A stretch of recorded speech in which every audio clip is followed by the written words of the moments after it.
നമ്മുടെ സുപ്രീം കോടതി ഇന്ത്യയിലെ മുഴുവൻ അഡ്വർടൈസേഴ്സിനെയും ബാധിക്കുന്ന സുപ്രധാനമായ ഒരു വിധി പുറപ്പെടുവിക്കുകയുണ്ടായി. ഇതേ തുടർന്ന് കേന്ദ്ര വാർത്താ വിതരണ പ്രക്ഷേപണ മന്ത്രാലയം ജൂൺ 18-നകം വിധി നടപ്പിലാക്കുന്നതിന് വേണ്ടിയുള്ള നോട്ടിഫിക്കേഷനും പുറത്തിറക്കി. നിങ്ങൾക്ക് ഇനി ഇതുവരെ ചെയ്തതുപോലെ ഒരു പരസ്യവും ചെയ്യാൻ കഴിയില്ല. അതായത് ഏത് ബിസിനസ് ആണെങ്കിലും ഏത് പ്ലാറ്റ്ഫോമിൽ അഡ്വർടൈസ്മെൻറ്റ് റൺ ചെയ്യുകയാണെങ്കിലും ആ പരസ്യങ്ങൾക്ക് മുഴുവൻ നിങ്ങൾ പ്രസിദ്ധീകരിക്കുന്നതിന് മുന്നേ തന്നെ സെൽഫ് ഡിക്ലറേഷൻ അഥവാ സ്വയം സാക്ഷ്യപ്പെടുത്തൽ നിർബന്ധമായി നൽകിയിരിക്കണം. വളരെ സിമ്പിളായിട്ട് പറഞ്ഞാൽ എല്ലാ പരസ്യങ്ങൾക്കും ഉത്തരവാദിത്തം ഏൽക്കാൻ ഒരാൾ വേണം. അതാണല്ലോ സെൽഫ് ഡിക്ലറേഷൻ എന്ന് പറയുന്നത്, സ്വയം സാക്ഷ്യപ്പെടുത്തൽ എന്നുള്ളത്. പോസിറ്റീവായിട്ട് പറയുകയാണെന്നുണ്ടെങ്കിൽ റെസ്പോൺസിബിൾ അഡ്വർടൈസിങ് പ്രാക്ടീസാണ് നമ്മുടെ നാട്ടിലേക്ക് ഇതുവഴി ഉറപ്പുവരുന്നത്. ഓരോ കൺസ്യൂമറിൻ്റെയും റൈറ്റ്സ് പ്രൊട്ടക്റ്റ് ചെയ്യുക എന്നുള്ളതും വളരെ ട്രാൻസ്പെറൻ്റ് ആയിട്ടുള്ള ഒരു അഡ്വർടൈസിങ് സിസ്റ്റം നമ്മുടെ നാട്ടിലുണ്ടാവുക എന്നുള്ളതൊക്കെയാണ്. ഈ വീഡിയോയിലൂടെ നമ്മൾ ഇതുമായി ബന്ധപ്പെട്ട എല്ലാ കാര്യങ്ങളും ഡിസ്കസ് ചെയ്യാം. നമ്മൾ ഇന്ന് അഡ്വർടൈസ്മെൻറ്റുകൾ പബ്ലിഷ് ചെയ്യുന്ന സോഷ്യൽ മീഡിയ പ്ലാറ്റ്ഫോമുകൾ, ഡിജിറ്റലിലെ ഏത് പ്ലാറ്റ്ഫോമുകളാണെങ്കിലും ഗൂഗിൾ, ഇൻസ്റ്റഗ്രാം, ഫേസ്ബുക്ക്, സ്നാപ്ചാറ്റ് അങ്ങനെ തുടങ്ങി ഇനി ടെലിവിഷൻസ്, റേഡിയോ, പ്രിൻ്റ് പത്രമാധ്യമങ്ങൾ ഇവരൊക്കെയും പബ്ലിഷേഴ്സ് അല്ലെങ്കിൽ ബ്രോഡ്കാസ്റ്റേഴ്സാണ്. ഇവർ പബ്ലിഷ് ചെയ്യുന്ന അല്ലെങ്കിൽ ബ്രോഡ്കാസ്റ്റ് ചെയ്യുന്ന പരസ്യങ്ങളുടെ കോണ്ടൻറ്റുകൾ ഇവർക്ക് ഉത്തരവാദിത്തമില്ല. ഇതിൽ പരസ്യങ്ങൾ പബ്ലിഷ് ചെയ്യുന്ന അല്ലെങ്കിൽ ബ്രോഡ്കാസ്റ്റ് ചെയ്യുന്ന നമ്മളെ പോലെയുള്ള മാർക്കറ്റിംഗ് ഏജൻസീസ്, ബിസിനസ്, അഡ്വർടൈസേഴ്സ് അങ്ങനെ തുടങ്ങി അഫിലിയേറ്റ് മാർക്കറ്റേഴ്സ്, പബ്ലിക് റിലേഷൻ അല്ലെങ്കിൽ അഡ്വർടൈസിങ് കമ്പനി ഇവരൊക്കെയും ഇനി ഏത് ബിസിനസ്സുകൾക്ക് വേണ്ടി പരസ്യം ചെയ്യുമ്പോഴും അത് പ്രസിദ്ധീകരിക്കുന്നതിന് മുന്നേ മിനിസ്ട്രിയുടെ വെബ്സൈറ്റുകളിൽ ചെന്ന് പോർട്ടലുകളിൽ ചെന്ന് സെൽഫ് ഡിക്ലറേഷൻ സർട്ടിഫിക്കറ്റ് നേടിയിരിക്കണം. എങ്ങനെയാണ് മിനിസ്ട്രിയുടെ പോർട്ടലിൽ നിന്നും ഈ സെൽഫ് ഡിക്ലറേഷൻ സർട്ടിഫിക്കറ്റ് നേടിയെടുക്കാം എന്നുള്ളതൊക്കെ നമുക്ക് ഡീറ്റെയിൽ ആയിട്ട് ഡിസ്കസ് ചെയ്യാം. 2 കാറ്റഗറി ആയിട്ടാണ് മൊത്തം അഡ്വർടൈസ്മെൻറ്റുകൾ കാറ്റഗറൈസ് ചെയ്തിരിക്കുന്നത്. ഒന്ന്, പ്രിൻ്റ്, ഇൻ്റർനെറ്റ്, ഡിജിറ്റലുമായി ബന്ധപ്പെട്ട എല്ലാ പരസ്യങ്ങൾക്കും നിങ്ങൾക്ക് സെൽഫ് ഡിക്ലറേഷൻ സർട്ടിഫിക്കറ്റ് കിട്ടുന്നതിന് വേണ്ടിയിട്ട് പ്രസ് കൗൺസിൽ ഓഫ് ഇന്ത്യയുടെ വെബ് പോർട്ടലിലേക്കാണ് ചെല്ലേണ്ടത്. അത് എങ്ങനെയൊക്കെ ആയിരിക്കും എന്നത് ഡീറ്റെയിൽ ആയിട്ട് നമ്മൾ ഡിസ്കസ് ചെയ്യുന്നുണ്ട്. രണ്ടാമത്തെ കാറ്റഗറി എന്ന് പറയുന്നത് ടെലിവിഷൻ, റേഡിയോയുമായി ബന്ധപ്പെട്ട പരസ്യങ്ങളാണ്. ഇതിൻ്റെ ഒക്കെയും സെൽഫ് ഡിക്ലറേഷൻ സർട്ടിഫിക്കറ്റിന് വേണ്ടി ബ്രോഡ്കാസ്റ്റ് സേവ എന്ന വെബ് പോർട്ടലിൽ ചെന്ന് നമുക്ക് സർട്ടിഫിക്കേഷൻസ് നേടിയെടുക്കാവുന്നതാണ്. ശ്രദ്ധിക്കുക, 2 പോർട്ടലുകളിലൂടെയാണ് നമുക്ക് ഈ സെൽഫ് ഡിക്ലറേഷൻ സർട്ടിഫിക്കറ്റ് നേടിയെടുക്കാൻ സാധിക്കുക. ഒന്നാമത്തേത് പ്രസ് കൗൺസിൽ ഓഫ് ഇന്ത്യയുടെ പോർട്ടലാണ്, രണ്ടാമത്തേത് ബ്രോഡ്കാസ്റ്റ് സേവയുടെ പോർട്ടലാണ്. വളരെ സിമ്പിളായിട്ട് പറഞ്ഞാൽ എല്ലാ പരസ്യങ്ങൾക്കും ഉത്തരവാദിത്തം ഏൽക്കാൻ ഒരാൾ വേണം. അതാണല്ലോ സെൽഫ് ഡിക്ലറേഷൻ എന്ന് പറയുന്നത്, സ്വയം സാക്ഷ്യപ്പെടുത്തൽ എന്നുള്ളത്.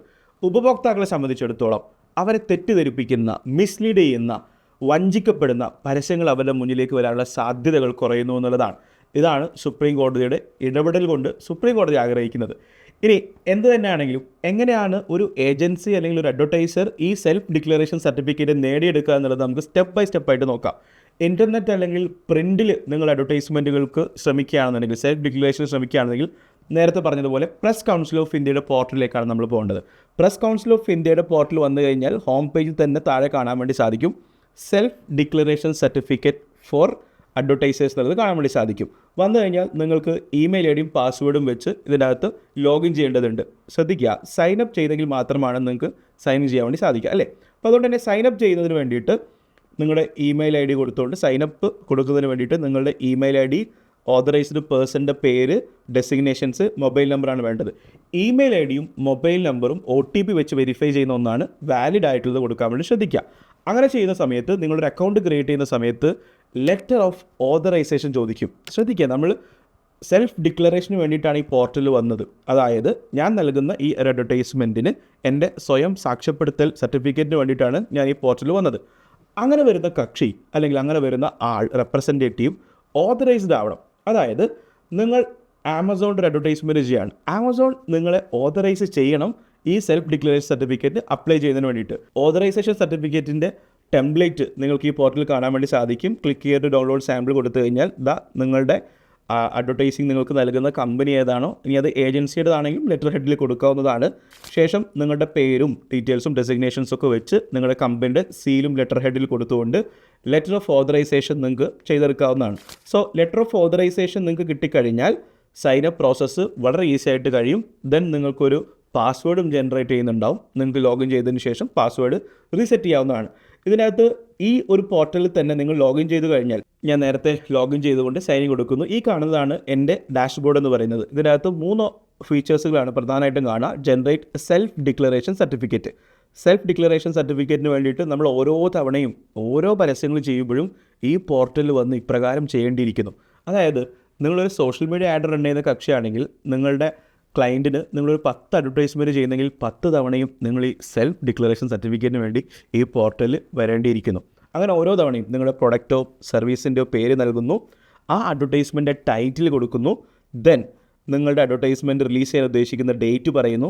നേരത്തെ ഞാൻ പറഞ്ഞല്ലോ, പ്രസ് കൗൺസിൽ ഓഫ് ഇന്ത്യയുടെ പോർട്ടലിൽ നമുക്ക് പ്രധാനമായിട്ടും പ്രിൻറ്റും ഡിജിറ്റലിയും മാത്രം അഡ്വർടൈസ്മെൻറ്റുകളുടെ ഡിക്ലറേഷൻ സർട്ടിഫിക്കറ്റിനാണ് വരാൻ വേണ്ടി സാധിക്കുക. അപ്പോൾ ഇവിടെ നമുക്ക് കാണാവുന്നത് പോലെ തന്നെ പ്രിൻറ്റ്, ഇൻ്റർനെറ്റ് അഥവാ വീഡിയോ കാറ്റഗറിയിൽ വരുന്ന ഒന്നാണെങ്കിൽ, സ്റ്റാറ്റിക് ആയിട്ട് വരുന്ന ഒന്നാണെങ്കിൽ, ഇതിനകത്ത് പ്രിൻ്റ് ആണെങ്കിലും വീഡിയോ ആണെങ്കിലും സ്റ്റാറ്റിക് ആണെങ്കിലും നിങ്ങളുടെ മീഡിയ അത് PDF ആയിട്ടും വീഡിയോയുടെ ലിങ്ക് ആയിട്ടും സ്റ്റാറ്റിക് ആയിട്ടുള്ളതാണെന്നുണ്ടെങ്കിൽ അതിൻ്റെ ഇമേജ് ആയിട്ടും നിങ്ങളിതിൽ അപ്ലോഡ് ചെയ്ത് കൊടുക്കേണ്ടി വരും എന്നുള്ളതാണ്. നിങ്ങളൊന്ന് ആലോചിച്ച് നോക്കിയേ, 10 കോണ്ടൻറ്റുകളും നിങ്ങളിതിനകത്ത് അപ്ലോഡ് ചെയ്തെങ്കിൽ മാത്രമാണ് നിങ്ങൾക്ക് ഈ സെൽഫ് ഡിക്ലറേഷൻ ലഭിക്കുക എന്നുള്ളതാണ്. മാൻഡേറ്ററി ആയിട്ടുള്ള ഫീൽഡ്സുകൾ നിങ്ങൾക്ക് കൊടുക്കാം. നിങ്ങൾ വീഡിയോയുടെ ലിങ്ക് സബ്മിറ്റ് ചെയ്യുന്നതോടൊപ്പം തന്നെ വീഡിയോയുടെ സ്ക്രിപ്റ്റും നിങ്ങൾ ഇതിനകത്ത് അപ്ലോഡ് ചെയ്യേണ്ടത് അത് മാൻഡേറ്ററി ആണ്. GST നമ്പർ, പാൻ നമ്പറും ടാൻ നമ്പറൊന്നും തന്നെ മാൻഡേറ്ററി അല്ല. ഡിസ്ക്രിപ്ഷൻ ഓഫ് ദ അഡ്വർടൈസ്മെൻറ്റ് അതും 200 ക്യാരക്ടേഴ്സ് വരെയാണ് നിങ്ങൾക്ക് പരമാവധി നൽകാൻ വേണ്ടി സാധിക്കുക. നിങ്ങൾ എഗ്രി എന്ന് കൊടുക്കുന്നു, സബ്മിറ്റ് ചെയ്യുന്നു. ഈ രീതിയിൽ നിങ്ങൾക്ക് സെൽഫ് ഡിക്ലറേഷൻ സർട്ടിഫിക്കറ്റിന് വേണ്ടിയിട്ട് പ്രസ് കൗൺസിൽ ഓഫ് ഇന്ത്യയുടെ വെബ്സൈറ്റിൽ വന്ന് അപ്ലൈ ചെയ്യാവുന്നതാണ്. ഡാഷ്ബോർഡിൽ നിങ്ങൾ ചെക്ക് ചെയ്ത് കഴിഞ്ഞാൽ നിങ്ങളുടെ സെൽഫ് ഡിക്ലറേഷൻ സർട്ടിഫിക്കറ്റുകളിൽ നിങ്ങൾ സൈൻ ചെയ്ത് അപ്ലോഡ് ചെയ്തത് നിങ്ങൾക്ക് ഇവിടെ കാണാൻ വേണ്ടി സാധിക്കും. സോ ഈ രൂപത്തിൽ നിങ്ങൾ സെൽഫ് ഡിക്ലറേഷൻ സർട്ടിഫിക്കറ്റ് ജനറേറ്റ് ചെയ്തതിന് ശേഷം അത് സൈൻ ചെയ്ത് അപ്ലോഡ് ചെയ്ത് കൊടുക്കുക എന്നുള്ളതാണ്. അങ്ങനെ വരുന്ന സമയത്ത് നിങ്ങളുടെ ഡാഷ്ബോർഡിൽ വന്നു കഴിഞ്ഞാൽ view signed self declaration certificate കാണാൻ വേണ്ടി സാധിക്കും. അവിടെ നിങ്ങൾക്ക് ഈ സെൽഫ് ഡിക്ലറേഷൻ സർട്ടിഫിക്കറ്റ് ഡൗൺലോഡ് ചെയ്ത് ഉപയോഗിക്കാനൊക്കെ പറ്റും. പ്രിൻ്റ് ആണെന്നുണ്ടെങ്കിൽ നിങ്ങൾ മനോരമയിലാണിത് ഈ ഒരു അഡ്വർടൈസ്മെൻറ്റ് പബ്ലിഷ് ചെയ്യാൻ ഉദ്ദേശിക്കുന്നതെങ്കിൽ ഈ ഡോക്യുമെൻറ്റ് നിങ്ങൾ മനോരമയിൽ കൊടുക്കേണ്ടി വരും. ഇനി ഇതിൻ്റെ പ്രധാനപ്പെട്ടത്, നമ്മൾ ഈ പ്ലാറ്റ്ഫോമുകളൊക്കെയും അഡ്വർടൈസ്മെൻറ്റ് ചെയ്യുന്ന പ്ലാറ്റ്ഫോമുകളൊക്കെയും വ്യത്യസ്ത രീതികളിൽ വ്യത്യസ്ത ബിസിനസ്സുകൾക്ക് വേണ്ടി നമ്മൾ ഉപയോഗിക്കുന്നവരാണ് അല്ലേ. സോ ഒരു അഡ്വർടൈസിങ് ഏജൻസി എന്ന രീതിയിൽ നമ്മൾ ഈ സെൽഫ് ഡിക്ലറേഷൻ സർട്ടിഫിക്കറ്റിന് വേണ്ടി എടുക്കുന്ന സമയം നോക്കുകയാണെങ്കിൽ ഡിജിറ്റലിൽ നമ്മുടെ അഡ്വർടൈസ്മെൻറ്റ്സുകളുടെ പ്രത്യേകത എന്താണ്? ക്വിക്ക് ആൻഡ് സ്പീഡ് ആയിട്ടുള്ള ആക്ഷൻ നമുക്ക് എടുക്കാൻ പറ്റുമെന്നുള്ളതാണ്. നിങ്ങൾ ഈ പബ്ലിഷ് ചെയ്യുന്ന ഓരോ അഡ്വർടൈസ്മെൻറ്റുകളും അതിന് മുന്നേ തന്നെ അപ്രൂവൽ എടുത്ത് പോകണമെന്ന് പറയുന്ന സമയത്ത് സ്പ്ലിറ്റ് ടെസ്റ്റ്, നമ്മൾ A or B ഏത് ക്രിയേറ്റീവാണ് നന്നാവുക എന്നൊക്കെ അറിയാൻ വേണ്ടി 2 ക്രിയേറ്റീവ്സിലൊക്കെ ഉപയോഗിച്ച് ആഡ്സ് റൺ ചെയ്യുന്നതുണ്ടാവും. മൾട്ടിപ്പിൾ ക്ലയൻസ് ഉള്ള ഏജൻസികളുണ്ടാവും. അവർക്കൊക്കെ ഇതൊരു ടൈം ടേക്കിംഗ് ആയിട്ടുള്ള പ്രോസസ്സായിട്ട് മാറും. അവിടെയാണ് internet and mobile association of India supreme കോടതിയെ സമീപിച്ചത്.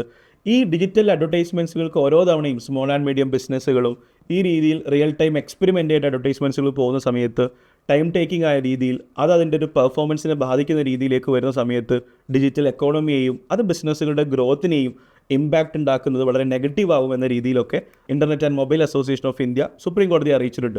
വരും ദിവസങ്ങളിൽ നമുക്കിതിൻ്റെ കൂടുതൽ വിവരങ്ങൾ അറിയാൻ വേണ്ടി സാധിക്കും. ഒരു കാര്യം ഉറപ്പാണ്, നമ്മൾ മാനേജ് ചെയ്യുന്ന ഓരോ ക്ലയൻസിൻ്റെയും ലെറ്റർ ഓഫ് ഓതറൈസേഷൻ ലെറ്റർ നമ്മൾ കളക്ട് ചെയ്ത് വെക്കേണ്ടതുണ്ട്. ഒരു തവണ നിങ്ങൾ ഈ ഓതറൈസേഷൻ ലെറ്റർ നിങ്ങളുടെ ക്ലയൻസിൻ്റെ ലെറ്റർ ഹെഡിൽ നിങ്ങളെയാണ് ഈ അഡ്വർടൈസ്മെൻറ്റ് ചെയ്യാൻ ഏൽപ്പിച്ചിരിക്കുന്നത് എന്നുള്ളത് ഓതറൈസേഷൻ ലെറ്റർ നിങ്ങൾ വാങ്ങിച്ചു വെക്കുക എന്നുള്ളത് നിർബന്ധമായിട്ടുള്ള കാര്യം തന്നെയാണ്. ഇനി അതിൻ്റെ അഡ്വർടൈസ്മെൻറ്റ്സുകൾ നിങ്ങൾ പ്രസിദ്ധീകരിക്കുന്നത് അല്ലെങ്കിൽ പബ്ലിഷ് ചെയ്യുന്നത് ഡിജിറ്റലാണെങ്കിലും പ്രിൻറ്റിലാണെങ്കിലും ടെലിവിഷനിലാണെങ്കിലും റേഡിയോയിലാണെന്നുണ്ടെങ്കിലും ഞാൻ ഈ പറഞ്ഞതുപോലെ തന്നെ പ്രസ് കൗൺസിൽ ഓഫ് ഇന്ത്യയുടെ പോർട്ടലിൽ പോയിട്ടും ബ്രോഡ്കാസ്റ്റ് സേവയുടെ പോർട്ടലിൽ പോയിട്ടും ഓരോ തവണയും നിങ്ങൾ ഈ സർട്ടിഫിക്കറ്റ്സ് വാങ്ങിച്ചെടുക്കണം എന്നുള്ളതാണ്. പോസിറ്റീവായിട്ട് പറയുകയാണെന്നുണ്ടെങ്കിൽ റെസ്പോൺസിബിൾ അഡ്വർടൈസിങ് പ്രാക്ടീസാണ് നമ്മുടെ നാട്ടിലേക്ക് ഇതുവഴി ഉറപ്പുവരുന്നത്. ഓരോ കൺസ്യൂമറിൻ്റെയും റൈറ്റ്സ് പ്രൊട്ടക്റ്റ് ചെയ്യുക എന്നുള്ളതും വളരെ ട്രാൻസ്പെറൻ്റ് ആയിട്ടുള്ള ഒരു അഡ്വർടൈസിങ് സിസ്റ്റം നമ്മുടെ നാട്ടിലുണ്ടാവുക എന്നുള്ളതൊക്കെയാണ്. ഈ പോർട്ടലിൽ ചെന്ന് നോക്കിക്കഴിഞ്ഞാൽ ഈ സെൽഫ് ഡിക്ലറേഷൻസ് കൊടുത്തിട്ടുള്ള കമ്പനീസിനെ എല്ലാ ആളുകൾക്കും പബ്ലിക് ഡൊമൈനിൽ ചെക്ക് ചെയ്യാവുന്നതാണ്. അത്തരം ട്രാൻസ്പെറൻസി ഒക്കെയും ഇതിൻ്റെ പിറകിലുണ്ട് എന്നുള്ളതാണ്. പ്രായോഗികമായ ബുദ്ധിമുട്ടുകളില്ലാതെ ഒരു ബിസിനസ്സുകളെയും ചെറുതും വലുതുമായിട്ടുള്ള ബിസിനസ്സുകൾക്കൊന്നും പ്രയാസമില്ലാത്ത രീതിയിൽ അഡ്വർടൈസിങ്ങിനെ വളരെ മെച്ചപ്പെട്ടാവുന്ന രീതിയിലേക്ക് നമ്മുടെ നാട്ടിൽ വരുമെന്ന് തന്നെ നമുക്ക് പ്രതീക്ഷിക്കാവുന്നതാണ്. പതഞ്ജലിയുമായി ബന്ധപ്പെട്ട ഒരു അഡ്വർടൈസ്മെൻറ്റ്സിലാണ് യഥാർത്ഥത്തിൽ കോടതി ഇത്തരമൊരു റൂളിലേക്ക് എത്തേണ്ടത് അല്ലെങ്കിൽ വിധിയിലേക്ക് എത്തിയത്. തെറ്റിദ്ധരിക്കപ്പെടുന്ന ഹെൽത്ത് റിലേറ്റ് ചെയ്തിട്ടുള്ള ഉയരം കൂടാനും അല്ലെങ്കിൽ വണ്ണം കുറയാനും അല്ലെങ്കിൽ ട്രെയിനിങ്ങും കോച്ചിങ്ങും ഒക്കെ ആയിട്ട് ഫൈനാൻഷ്യൽ റിലേറ്റ് ചെയ്തിട്ടുള്ള ഒരുപാട് കാര്യങ്ങളിലൊക്കെ മിസ്ലീഡിംഗ് ആവുന്ന അഡ്വർടൈസ്മെൻറ്റ്സുകൾ നമ്മുടെ നാട്ടിൽ ഒരുപാട് പബ്ലിഷ് ചെയ്യപ്പെടുന്നുണ്ട്. ഇത് ഒഴിവാക്കുക എന്നുള്ള ഉദ്ദേശമാണ് ഇതിൻ്റെ പിന്നിലുള്ളത് നമുക്കറിയാം. ഈ ഡിജിറ്റൽ പ്ലാറ്റ്ഫോംസുകളൊക്കെയും എല്ലാ പബ്ലിഷ് ചെയ്യുന്ന അഡ്വർടൈസ്മെൻറ്റ്സുകളും റൺ ആവുന്നതിന് മുന്നേ അതൊരു മാനുവൽ അല്ലെങ്കിൽ ഓട്ടോമാറ്റിക് റിവ്യൂ സിസ്റ്റത്തിലേക്ക് പോകുന്നുണ്ട് എന്നുള്ളതാണ്. എല്ലാ അഡ്വർടൈസ്മെൻറ്റ്സുകളും പ്ലാറ്റ്ഫോമുകളുടെ പോളിസി വയലേഷൻസ് ഒന്നും വരുന്നില്ല എന്ന് ഉറപ്പുവരുത്തിയതിന് ശേഷം മാത്രമാണ് പബ്ലിഷ് ചെയ്യപ്പെടുന്നത്. മറ്റൊരു പ്ലാറ്റ്ഫോമിലാണെന്നുണ്ടെങ്കിൽ politics, social issues, housing, employment ഇത്തരം റിലേറ്റ് ചെയ്തിട്ടുള്ള കോണ്ടൻറ്റുകൾ, അഡ്വർടൈസ്മെൻറ്റ്സുകൾ നമ്മൾ പബ്ലിഷ് ചെയ്യുന്നതിന് മുന്നേ തന്നെ നമ്മുടെ പേഴ്സണൽ ഐഡൻറ്റിറ്റി കൺഫർമേഷൻസും അത് റൺ ചെയ്യുന്ന ആളുടെ പേരൊക്കെ അഡ്വർടൈസ്മെൻറ്റ് കൂടെ കാണാറുണ്ട്. സോ അത്തരം ഡിക്ലറേഷൻസ് ഈ പ്ലാറ്റ്ഫോമുകളൊക്കെയും വാങ്ങിക്കുന്നുണ്ട് എന്നുള്ളതാണ്. ഡിജിറ്റൽ പ്ലാറ്റ്ഫോമുകളുടെ വർക്കിങ്ങിനനുസരിച്ചുകൊണ്ടുള്ള ഒരു മാറ്റം എന്തായാലും നമുക്കിതിനകത്ത് പ്രതീക്ഷിക്കാവുന്നതാണ്. ലീഡ് ജനറേഷൻ ക്യാമ്പയിൻസൊക്കെ റൺ ചെയ്യുന്ന സമയത്ത് പോളിസികൾ നമ്മൾ ആക്സെപ്റ്റ് ചെയ്യേണ്ടതുണ്ട്, ഡിക്ലറേഷൻസ് നമ്മൾ ആക്സെപ്റ്റ് ചെയ്യേണ്ടതുണ്ട്, ടേംസ് ആൻഡ് കണ്ടീഷൻസ് നമ്മൾ ആക്സെപ്റ്റ് ചെയ്യേണ്ടതുണ്ട്. പ്ലാറ്റ്ഫോമുകളിൽ 18 വയസ്സിന് താഴെയുള്ള ആളുകളിലേക്ക് അഡ്വർടൈസ്മെൻറ്റ് റൺ ചെയ്യുമ്പോഴും.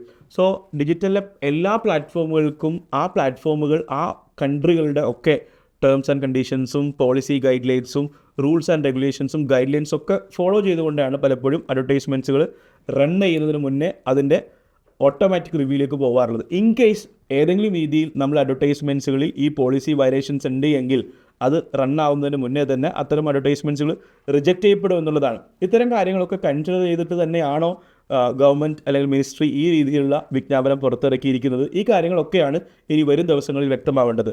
സോ ഇനി ഈ അഡ്വർടൈസ്മെൻറ്റ്സ്, ഈ ഒരു വീഡിയോയും അഡ്വർടൈസ്മെൻറ്റായി റൺ ചെയ്യുന്നതിന് വേണ്ടി എനിക്ക് സെൽഫ് ഡിക്ലറേഷൻസ് ഒക്കെ കൊടുക്കേണ്ടി വരും. Thank you so much for watching us. See U.